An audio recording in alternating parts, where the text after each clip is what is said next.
Olá, meus irmãos, minhas irmãs. Páscoa se aproxima e hoje eu quero apresentar para vocês as origens e alguns dos alimentos que estão relacionados à celebração da Páscoa, não é? Primeiramente, a palavra Páscoa em hebraico, ela vem do hebraico Pessah, que significa literalmente passagem ou ainda salto.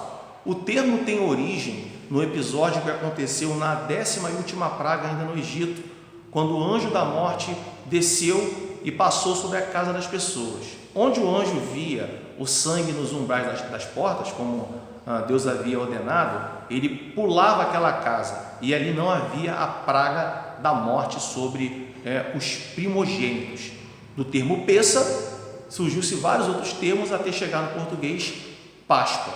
Na celebração da Páscoa, alguns alimentos estão diretamente envolvidos e eles não são nem chocolate e tampouco carne branca. Os alimentos que estão diretamente envolvidos com a celebração da Páscoa são o pão ázimo, ou seja, o pão sem fermento, chamado em hebraico de matzah, as ervas amargas, alimentos não levedados e ainda o vinho. O pão sem fermento, ou seja, o pão ázimo, foi exatamente esse pão que o Senhor Yeshua, na ocasião da sua última ceia, abençoou, partiu e disse: isto é o meu corpo que é dado por vós, não é? Foi exatamente o pão sem fermento, o pão ázimo que ele abençoou. Afinal, ele estava na semana da Páscoa quando realizou tal ato. As ervas amargas, elas representam, elas simbolizam exatamente o período da amargura, da escravidão que houve no Egito com o povo de Israel, que numa aplicação espiritual para mim e para a tua vida, representa aquilo que nós tínhamos de amargura no passado e que a doçura da liberdade trazida pela conversão no Senhor Yeshua, pela conversão em Cristo, trouxe às nossas almas. Então, ervas amargas também devem ser consumidas durante os dias da festa, não é? Um outro elemento também são os alimentos levedados, que devem ser evitados, não devem ser consumidos, na verdade, durante os dias da festa. O fermento, ele tem uma aplicação bem interessante. O apóstolo Paulo, Saulo de Tarso, ele instrui assim a congregação de Corinto: vocês não sabem que um pouco de fermento faz toda a massa ficar fermentada?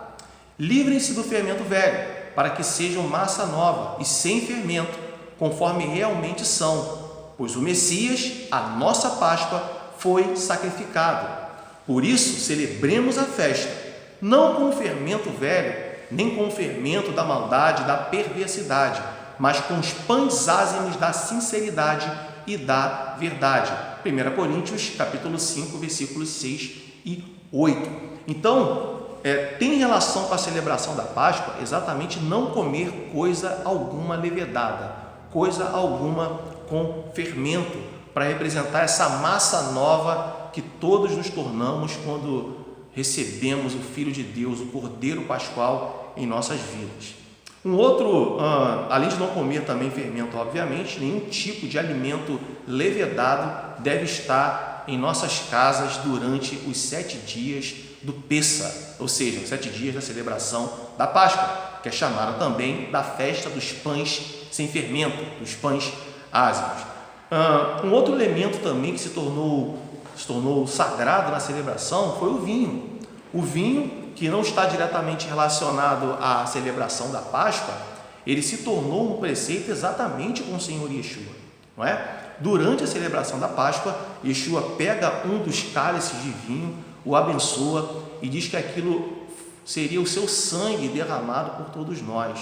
O vinho, que tem a representação da alegria em outros contextos, durante a celebração da Páscoa, ele vai representar literalmente a morte do Cordeiro Pascual, que era sacrificado exatamente no primeiro dia da Páscoa e era comido pelas pessoas que iam até o templo de Jerusalém. Então, aquele sangue derramado vai representar o sangue que foi derramado por você e por mim, o sangue de expiação trazido pelo Senhor Yeshua. Bem, essas são algumas das orientações para que celebremos a Páscoa, a festa que representa o ano novo da nossa vida espiritual. Que Adonai nos abençoe Que Adonai nos guarde e nos dê desde já uma feliz Páscoa.